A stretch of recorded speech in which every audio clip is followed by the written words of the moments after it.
Mesdames et messieurs, bonsoir. Bienvenue à cette nouvelle édition du journal télévisé de votre chaîne privée La Sahel TV. Tout de suite, les principaux titres de cette édition.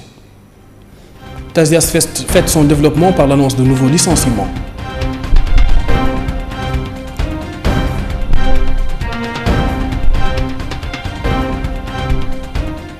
Restitution du programme de valorisation du patrimoine culturel et naturel pour le développement.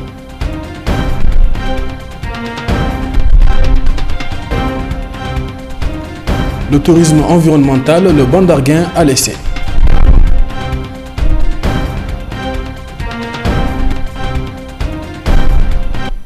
Mesdames et messieurs, bonsoir. La société TASIAS Mauritanie Limited SA annonce qu'elle procédera à la réalisation de la phase 1 du projet d'expansion de la mine de TASIAS prévue en 2 étapes, en parallèle des initiatives actuelles et ultérieures de réduction des coûts. La phase 1 de l'expansion est essentielle pour accroître la capacité de traitement de la mine et préserver la viabilité de TASIAS à long terme, selon les termes du communiqué rendu public aujourd'hui. À terme de l'expansion, il est prévu de passer de 8 000 tonnes par jour à 12 000 tonnes par jour, ce qui va demander des équipements supplémentaires selon le communiqué. Le coût estimatif de la phase 1 devrait s'élever à 300 millions de dollars US. Ces coûts comprendront les nouveaux équipements et les travaux de construction. La phase 1 devrait atteindre sa pleine capacité de production au cours du premier trimestre 2018. La phase 2 du projet d'expansion, si elle est mise en œuvre, devrait permettre de porter la capacité de traitement à 30 000 tonnes par jour avec un coût supplémentaire de 620 millions de dollars US. Une décision éventuelle relative à la mise en œuvre de la phase 2 est prévue pour la fin de l'année 2017. Au total, Kinross pourrait potentiellement investir environ 920 millions de dollars US dans cette expansion en 2 phases. Le communiqué souligne le caractère fluctuant des cours de l'or et affirme que TASIAS demeure la mine ayant les coûts de production les plus élevés parmi toutes les opérations de Kinross, ce qui augure d'une nouvelle compression, surtout que le communiqué annonce une nouvelle réduction du coût, la société étant en négociation avec les délégués du personnel pour faire accepter le principe d'une compression. La ministre de la Culture et de l'Artisanat a présidé aujourd'hui le lancement d'un atelier de restitution et de validation du programme de valorisation du patrimoine culturel. L'objectif est de discuter et débattre du programme de lutte contre la pauvreté réalisé en 2010. D'une durée de 2 jours, cette rencontre permettra aux participants de mettre l'accent sur les 3 composantes que fixe ce programme. Plus de détails avec Fatimata Déatier. Lancement aujourd'hui en Nouakchott d'un atelier de réinstitution et de validation du programme de valorisation du patrimoine culturel et naturel pour le développement, présidé par le ministère de la Culture et de l'Artisanat. L'objectif est d'étudier et de discuter du programme réalisé en 2010 dans le cadre de lutte contre la pauvreté.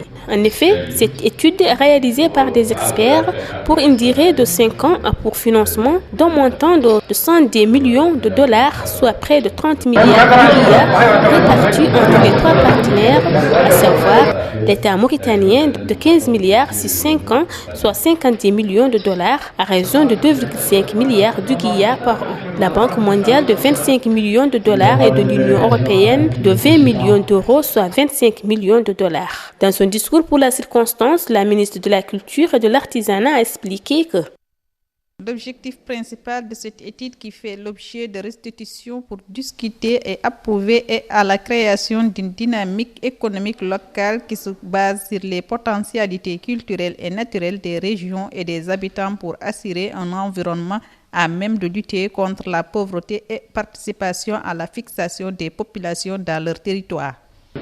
Pour sa part, le directeur du patrimoine culturel a salué ce programme et l'organisation de cet atelier qui a pour objectif.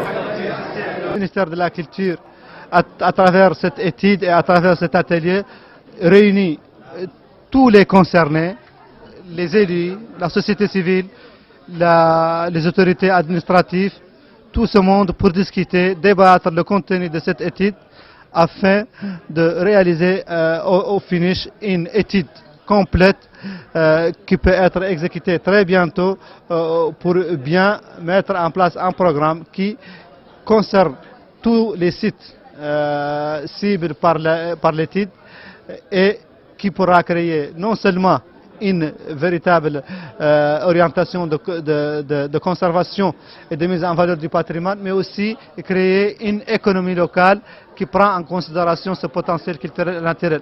Ceci conformément bien entendu avec le plan de développement culturel qui a été adopté par le gouvernement avec une orientation précise de la part du président de la République, M. Mohamed Abdelaziz. Promouvoir la gouvernance locale en favorisant les approches participatives en matière de planification et de gestion du développement par l'implication de tous les acteurs concernés et enfin permettre un véritable pilotage et une réelle appropriation par les structures publiques concernées de toute activité qui se réalise sur les fonds publics, quel qu'en soit l'objet. La Direction générale des impôts a organisé un atelier de sensibilisation au profit des contributeurs du Doing Business sur une panoplie d'importantes réformes introduites à la loi des finances initiale pour l'année 2015. L'atelier d'une journée a pour but de sensibiliser les concernés et à travers eux les différents partenaires sur les réformes en question qui visent à donner aux entreprises plus de garanties au niveau du contrôle, du recouvrement, du contentieux et du remboursement du crédit TVA.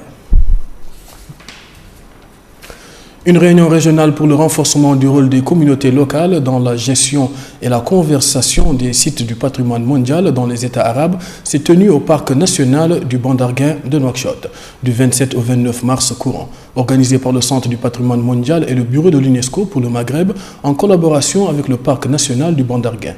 Un reportage de Ramatadem. Cette réunion s'inscrit dans le cadre de l'adoption des recommandations de la Commission du patrimoine mondial au sein de la stratégie globale pour la mise en exécution de la Convention relative à la gestion durable des ressources du patrimoine mondial des communautés locales pour la période 2012-2022. Les banques d'argent, c'est vraiment, ça fait vraiment justice qui dit que c'est un don à la terre, c'est un cadeau pour l'humanité. On a ici les rencontres du désert et de la mer. On a les rencontres de la culture et de la nature, d'une richesse culturelle et naturelle incroyable et on ne trouve pas assez souvent, donc c'est vraiment spécial. La rencontre a vu la participation des chercheurs, des experts du monde arabe, professionnels du patrimoine et représentants de divers inscrits sur la liste du patrimoine mondial.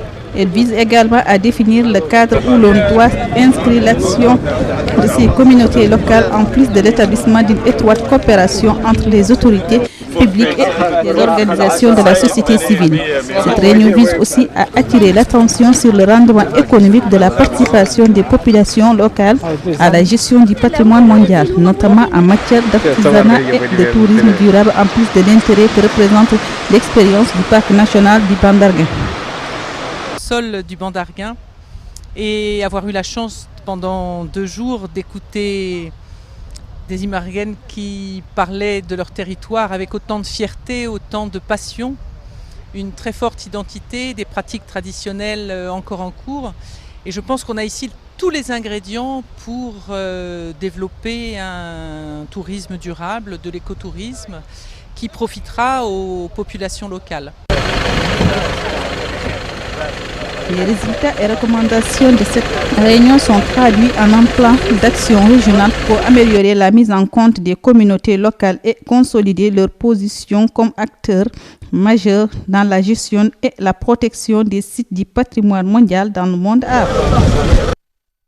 L'actualité hors de chez nous nous amène d'abord en Afrique du Sud, où la présidente de la Commission de l'Union africaine, Nkosana Dlamini-Zuma, est appelée à quitter son poste après un mandat de 4 ans.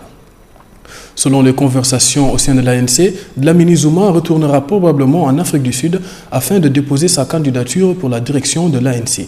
Possibilité pour la présidente de succéder à son ex-mari, le président Jacob Zuma. Certains pays du sud de l'Afrique sont déjà mécontents par rapport à la décision.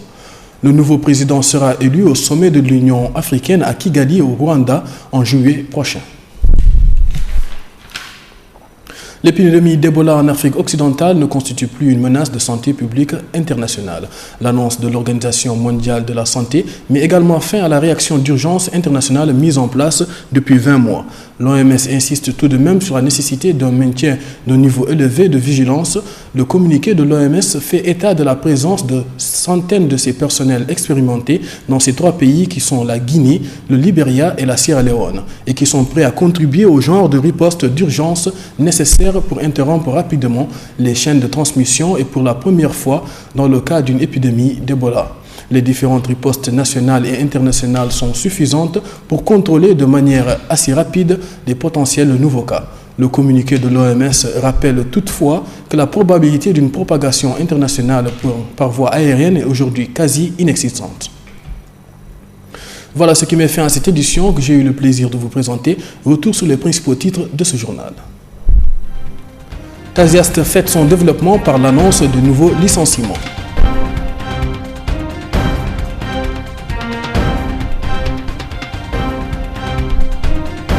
Restitution du programme de valorisation du patrimoine culturel et naturel pour le développement.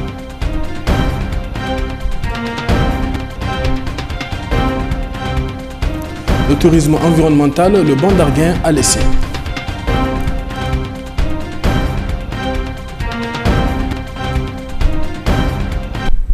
Mesdames et messieurs, merci de nous avoir suivis. L'information continue sur notre site internet www.sahel.tv.